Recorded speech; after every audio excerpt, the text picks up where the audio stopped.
Namaskar, welcome to the channel B.Ed की पाठशाला. In the last class, we had discussed about the types of learning. In that, we had discussed about motor learning, sensory motor learning and intellectual learning.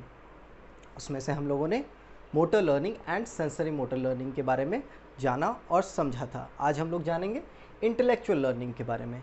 Start करने से पहले मैं एक request कर दूं, अगर वीडियो आपको हेल्पफुल लगे तो वीडियो को लाइक करें, शेयर करें, चैनल को सब्सक्राइब करें और अगर आपको कोई क्वेश्चन अराइज होता है तो आप वीडियो के कमेंट सेक्शन में पूछ सकते हैं, आपको रिप्लाई किया जाएगा. तो चलिए शुरू करते हैं.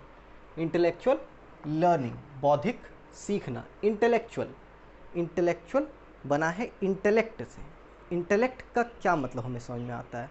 इंटेलेक्ट का मतलब होता है बुद्धि, बौद्धिक, जो हमारे मेंटल एबिलिटी से कनेक्टेड हो. तो intellectual learning talks about the mental ability. हम लोग कह सकते हैं कि इंटेलेक्चुअल लर्निंग बेसिकली 4 लर्निंग में डिवाइडेड है. मैंने कल एक्रोनिम की बात की थी, क्या था वो? P C A and A. मैंने क्या बात की थी? PCA square.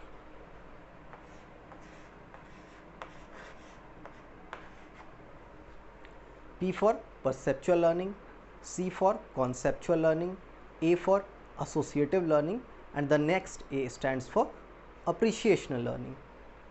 Perceptual learning प्रत्यक्षीकरण सीखना, conceptual learning संप्रयात्मक सीखना, associative learning सहचर्यात्मक सीखना and the last one appreciational learning प्रशंसात्मक सीखना.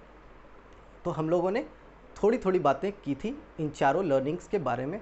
आज हम लोग इनको डिटेल में पढ़ना स्टार्ट कर रहे हैं. पहला आज हम लोग पढ़ने वाले हैं परसेप्चुअल लर्निंग, प्रत्यक्षीकरण सीखना. परसेप्चुअल बना है परसेप्शन से, मतलब प्रत्यक्षीकरण, जो हम लोग अवधारणा बनाते हैं. किसी भी चीज़ को जब हम लोग देखते हैं तो उसके प्रति हम लोग अपनी स्वयं की एक अवधारणा बनाते हैं.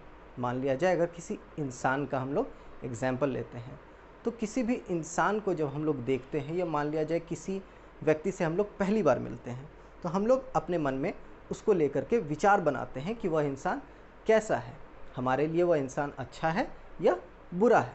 वह हो गया हमारा परसेप्शन. उसी से कनेक्टेड है परसेप्चुअल लर्निंग. आइए जानते हैं.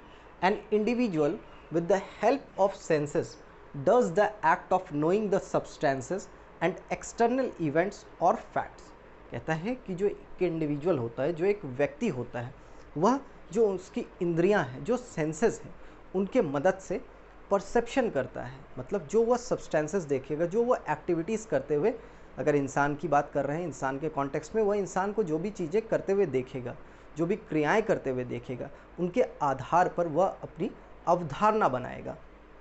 An individual with the help of senses does the act of knowing the substances and external events और फैक्ट्स.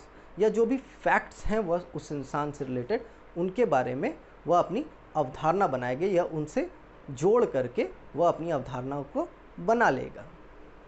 व्यक्ति इंद्रियों की सहायता से पदार्थों और बाह्य घटनाओं, मतलब जो बाह्य घटनाएं, जो एक्सटर्नल इवेंट्स हैं या तथ्यों को जानने का कार्य करता है. परसेप्शन में क्या होता है कि जब हम लोग, मान लिया जाए अगर हम लोग trial and error learning theory की बात करते हैं, जिसको E.L. थॉर्नडाइक ने दिया था, उसमें क्या था कि एक बिल्ली को, एक कैट को पज़ल बॉक्स में रख दिया जाता है और पज़ल बॉक्स को लॉक कर दिया जाता है और पज़ल बॉक्स के बाहर एक फ़िश को रख दिया जाता है, जो फ़िश स्टिमुलस का काम कर रही थी, जिसकी बातें हम लोगों ने प्रीवियस क्लासेस में की है. जो फ़िश स्टिमुलस का काम कर रही थी, जिससे जो बिल्ली थी उसकी भूख, उसकी हंगर और बढ़ रही थी. तो वही है कि उसने कैसे देखा कि भाई बाहर में फ़िश रखा हुआ है. उसने अपने सेंसेस का यूज़ किया. उसके नोज़ में उसे स्मेल हुआ, उसे स्मेल आया कि बाहर फ़िश रखा हुआ है, तो उसके सेंसेस ने उसकी हेल्प की. तो वही बात है कि an individual with the help of senses, मतलब जब सेंसेस का हम इस्तेमाल करते हैं तो हम चीज़ों को परसेप्ट करते हैं, अपनी अवधारणा किसी वस्तु को लेकर के या किसी इंसान को लेकर के बनाते हैं. नेक्स्ट है, it is a mental action, यह एक मानसिक क्रिया है। जब हम लोग कोई भी चीज़ को मान लिया जाए परसेप्ट कर लेते हैं, कोई किसी भी चीज़ को हम लोगों ने होते हुए देखा, अब उस चीज़ के बारे में हम लोगों को अवधारणा बनाना है, या कहा जाए कि अवधारणा उस चीज़ के बारे में हमारे अंदर बनती है। तो यह एक मानसिक क्रिया है, हमारे मन में, हमारे मस्तिष्क में यह क्रिया होती है। हम लोग जो अवधारणा बनाते हैं वह अपने मस्तिष्क में बनाते हैं, इसलिए कहा गया है it is a mental action. यह एक मानसिक क्रिया है। Perceptual learning is a mental process और अ मेंटल एक्शन। नेक्स्ट है the presence of the stimulus, the effect of the stimulus on the sense organs results in perception. जो presence होता है स्टिमुलस में, अगर हम लोग trial and error learning theory की ही बात करें तो स्टिमुलस वहाँ पर क्या था, फिश।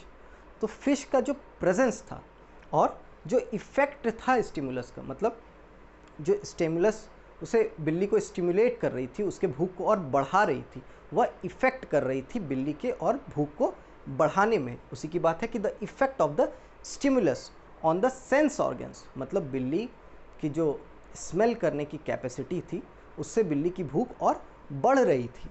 तो जब बिल्ली यह देख रही थी या वह स्मेल कर रही थी तो उसके ऊपर इफ़ेक्ट हो रहा था, स्टिमुलस उसके ऊपर एक इफ़ेक्ट डाल रहा था। Effects, the effect of the stimulus on the sense organ results in perception. उससे बिल्ली ने एक अवधारणा बनाया कि फ़िश ऐसा ही होता है। मान लिया जाए बिल्ली ने पहली बार फिश को देखा हो, तो फिश की अवधारणा बिल्ली के मन में बनी, या बिल्ली को यह पता चला कि फ़िश का जो स्मेल होता है वह इसी प्रकार का होता है। तो परसेप्चुअल लर्निंग इसी को कहते हैं कि किसी भी चीज़ को जब हम लोग अपने सेंस ऑर्गन्स की मदद से परसेप्शन बना लेते हैं या अवधारणा बना लेते हैं किसी भी चीज़ या वस्तु को लेकर के या किसी भी इंसान को लेकर के, वह हो जाता है परसेप्चुअल लर्निंग। नेक्स्ट बचा हुआ है और सी और ए का स्क्वायर, तो उसको हम लोग फर्दर क्लासेस में कंप्लीट कर लेंगे। Thank you.